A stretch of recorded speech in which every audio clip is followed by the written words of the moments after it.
네, 안녕하십니까. 네. 문제풀이 하는데 혹시 회계학 처음 들으신 분 안 계시죠? 한 번은 다 들어보시고, 기본 이론은 좀 숙지를 하시고 들으셔야 됩니다. 왜냐하면, 기본 이론을 자세하게 설명드리고 그러지 않고 바로 문제풀이로 들어가니까요. 그러니까 앞에 핵심 정리를 한번 정리하고 문제를 풀 텐데, 핵심 정리 내용을 읽어봐도 무슨 소리인지 모르겠다. 그러면 제가 생각하기에 문제풀이 전에, 제 이론 강의를 먼저 들어보시든지 아니면, 다른 우리 회계학 교재, 객관식 교재 말고 일반 교재를 한번 정리하고 나신 다음에 보셨으면 좋겠습니다. 이제 목차는 쭉 나와 있는데, 거기 이제, 재무회계가 1번부터 13번까지가 재무회계 관련된 내용이고, 14번에 해당되는 내용이 원가회계 관련된 부분입니다. 그래서 원가회계 관련된 부분들도 또 자세하게 좀 설명을 드리도록 할 겁니다. 자, 그러면, 여기 이제 객관식 내용들 중에 제 일반 강의 혹시 들으신 분들 중에 일반 강의 외에 추가적으로 좀 설명되는 부분들이 있거든요.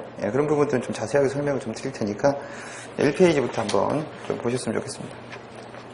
1페이지 보시면 1번 회계의 기본 개념으로 해서 핵심 정리라고 쭉 나와 있습니다. 그래서 핵심 정리부터 먼저 좀 보시면 재무제표의 종류에는 우리 일반적으로 5가지를 분류를 하죠.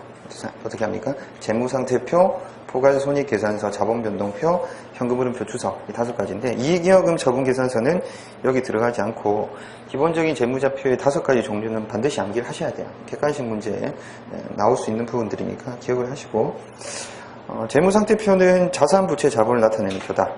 재무상황. 여기서는 일정 시점이죠. 보통 결산이 12월 30일 현재 재무상태를 나타내는 이렇게 표라고 생각을 하시면 돼요. 안 추우세요? 괜찮으세요? 온도 낮춰드릴까요? 아니죠. 아니, 보통 여자분들은 많이 추워하시는 것 같아요. 그 다음에 이번에 포괄손익계산서는요, 기업의 성과를 나타내는, 경영성과를 나타내는 재무제표인데, 거기 이제 총포괄손익에 해당되는 개념이 있지 않습니까? 그래서 우리가 당기순이익은 기업의 경영활동에서 발생하는 경영성과다. 근데 여기다가 이제 뭘 더합니까? 기타 포괄손익을 더하죠. 근데 이제 기타 포괄손익에 해당되는 것은 주로 뭐라고 생각하시나요? 미실현 평가 손익에 해당되는 거. 뭐가 있습니까? 우리 유형자산에서는 재평가 잉여금 대표적이죠. 그 다음에 매도가능증권에 관련된 평가 손익, 이런 것들이 여기 들어가는 부분들이다 생각하시면 되죠. 그 다음에 외화한산에 따른 손익, 이런 것들. 이것이 합쳐져 가지고 총포괄 손익에 해당되는 부분으로 계산이 되니까, 일반적으로 이제 일반 기업 회계 기준에서는 당기순이익에 해당되는 부분이 고려가 되는데, 국제회계 기준에서 어떻습니까? 기타 포괄손익을 감안한 총포괄손익에 해당되는 개념, 이게 더 중시되는 그런 부분도 있습니다. 그래서 기타 포괄손익은 이게 누적이 되면 어디로 들어간다? 기타 포괄 손익 누계. 얘는 어디에 들어가요? 자본에 있는 거죠. 자본 항목이죠. 자본 항목이 적용될 수 있는 거 생각하시면 되죠.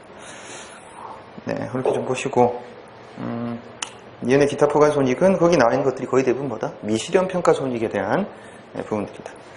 그 다음에 3번의 자본 변동표를 보시면 자본의 변동 내용, 자본에 해당되는 게 뭐냐? 자본금, 자본잉여금, 기타 포괄손익 누계, 자본조정, 이익여금, 이런 것들이 기초 시점부터 기만 시점까지 어떠한 변동 내역이 있는지, 이런 것들이 자본 변동입니다. 그 다음에 현금흐름표는 기업의 영업활동, 투자활동, 재무활동, 영업활동, 투자활동, 재무활동은 다 분류하시는 건 아시죠? 나중에 또 현금흐름표 가서 또 보시면 되니까. 그 다음에 5번의 추석. 추석은 재무 보고서에 화폐 금액으로 표시할 수 없는 회사와 관련된 중요 이벤트, 중요 사건에 대한 서술이 주석에 있습니다.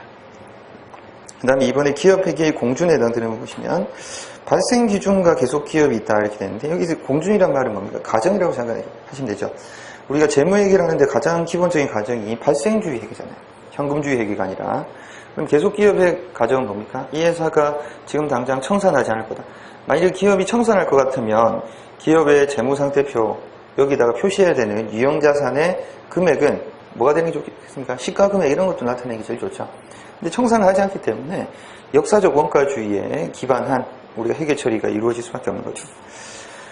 자, 그 다음에 3번의 회계 정보의 질적 특성에 해당되는 부분들은 거기 나와 있는 목적 적합성과 충실한 표현에 해당되는 것은 주요 질적 특성에 해당되는 거죠. 메인이 되는 주요 질적 특성이고, 근본적 질적 특성. 이해 가능성, 목적 적합성, 신뢰성, 비교 가능성 이런 것들은 보강적 질적 특성, 서브가 되는 질적 특성에 해당되는 그런 의미죠. 그래서 목적 적합성에 들어가는 것이 예측 가치, 피드백 가치, 적시성, 충실한 표현은 완전성, 중립성, 검증 가능성. 이런 부분들은 예측 가치는 어떻습니까? 우리가 과거의 당기순이익 자료를 가지고 미래의 당기순이익을 예측할 수 있죠. 그럼 과거의 당기순이익의 자료가 어느 정도의 예측성을 지니고 있으니까 예측 가치.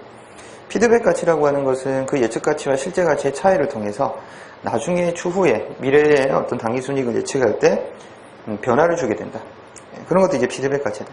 적시성은 적시성에 해당되는 부분이 목적 적합성이 있는데 적시성에 해당되는 부분들은 목적 적합성에 해당되는 부분에 있어서는 어떤 측면이 있을까요? 우리가 예를 들면